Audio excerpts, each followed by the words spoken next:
Bonjour et bienvenue sur le site de Medscape. Je suis le docteur Manuel Rodriguez.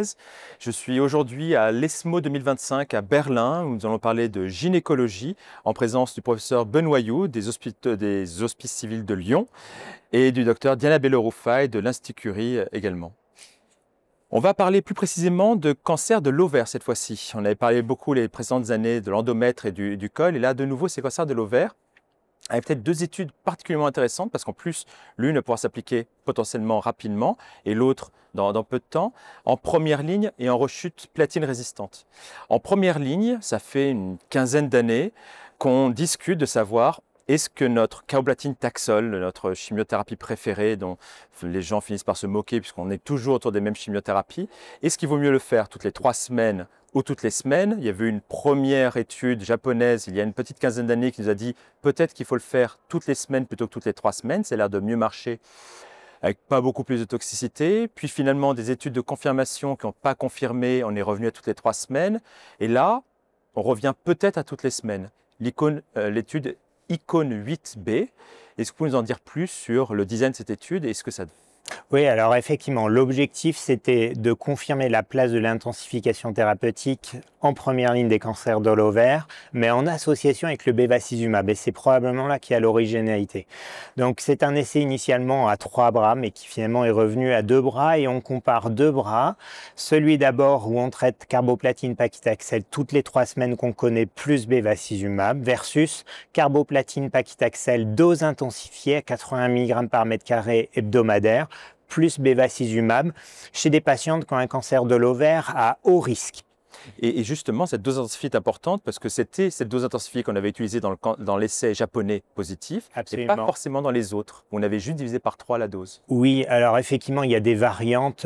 Alors, l'historique vient du fait qu'ils avaient fait une étude qui s'appelle ICON 8, dans laquelle ils avaient déjà comparé l'intensification et ils n'avaient pas réussi à mettre en évidence de bénéfices lorsqu'il n'y avait pas de bevacizumab. Et l'idée qui était, c'était de dire finalement, si on rajoute le bevacizumab, est-ce que ça changera quelque chose? Et donc, c'est vraiment une étude, je dirais, assez pure de ce point de vue-là, parce que les 2 bras reçoivent bevacizumab, sauf qu'on intensifie seulement le 2e bras. Alors cette étude, elle montre qu'il y a un bénéfice à la fois en survie sans progression, qui est d'environ 10 mois à peu près, et un bénéfice en survie globale qui est d'environ 5 mois. Donc ça voudrait dire que chez nos patientes qui sont à haut risque, alors qu'est-ce qu'on appelle à haut risque? C'est globalement des patientes qui sont traitées par chimio néoadjuvante, c'est la très grande majorité. Et puis il y avait une petite proportion de patientes qui avaient une maladie en chirurgie première, mais qui n'avait pas pu être complète, et donc ils avaient également rangé dans cette catégorie-là. C'est haut risque, c'est les patientes en fait à qui on a le plus envie de prescrire du Beva. Absolument. Stade 4, les résidus et les néoadjuvants. C'est absolument cette population chez qui, quand on regarde les essais cliniques antérieurs qui ont évalué le bevacizumab, il y avait un bénéfice particulièrement marqué du bevacizumab. Alors maintenant, la question, c'est de savoir, est-ce qu'on doit appliquer cette chimio intensifiée chez toutes les patientes ou est-ce qu'on doit les sectionner? Alors, il y a 2 raisons pour lesquelles probablement il va falloir aller un peu plus loin dans la caractérisation des patientes qui ont le bénéfice le plus important.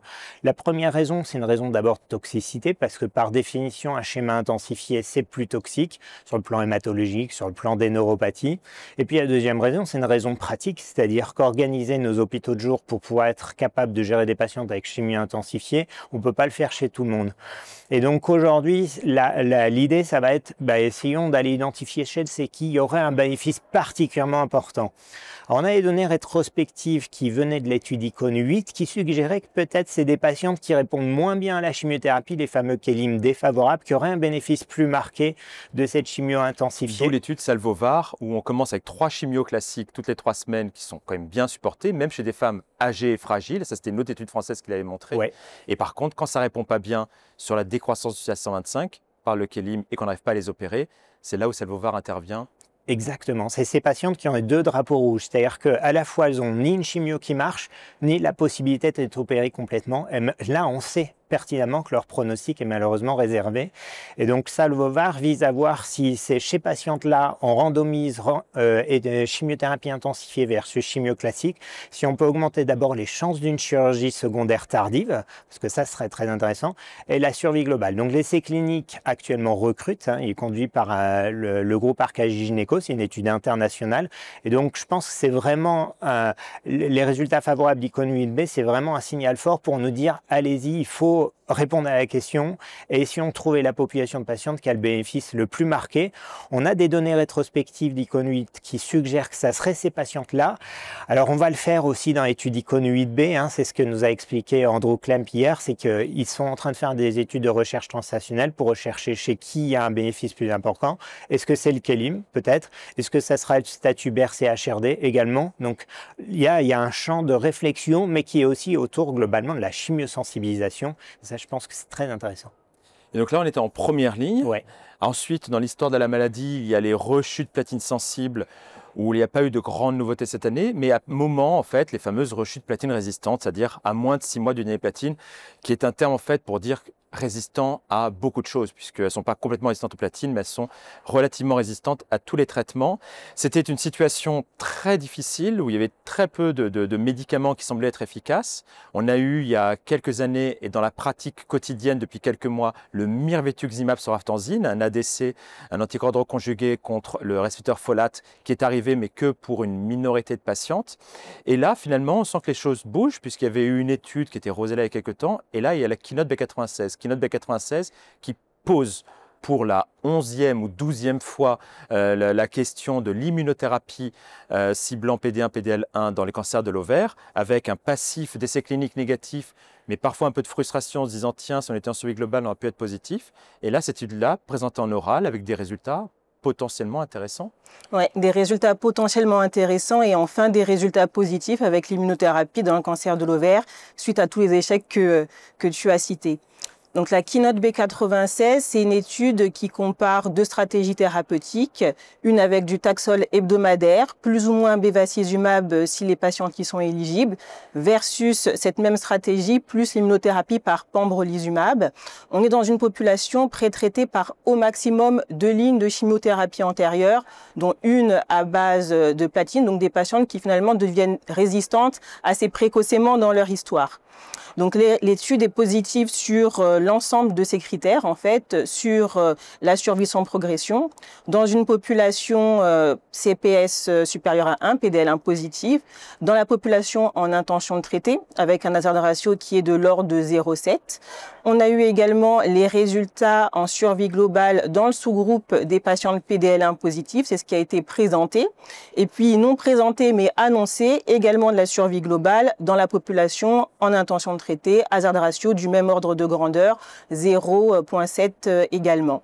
Donc on a clairement une stratégie thérapeutique qui s'ouvre pour des patientes, certes PDL1 positifs, mais potentiellement aussi pour des all-comers. Et donc, clairement, ça permettrait de pouvoir couvrir une population assez large sans la restriction potentielle du biomarqueur. Ça reste à évaluer. Et donc, enfin, potentiellement, de nouveaux standards en situation platine résistante. Oui, c'est finalement la combinaison, une des combinaisons les plus classiques qu'on peut utiliser dans cette situation, le paclitaxel éventuellement avec le bevacizumab, c'est lancé en les plus gros bénéfices dans les précédents essais cliniques, avec un médicament qu'on connaît très bien, le pembrolizumab. Après, on peut regretter peut-être, il manque un petit trou, on a la population en intention de traiter, le plus de 1%, et comme très souvent dans ces études avec le pembrolizumab, on ne sait pas ce que ça donne les moins de 1%. Exactement, il y a une petite zone grise pour laquelle on aimerait avoir plus d'informations, probablement dans les données à venir.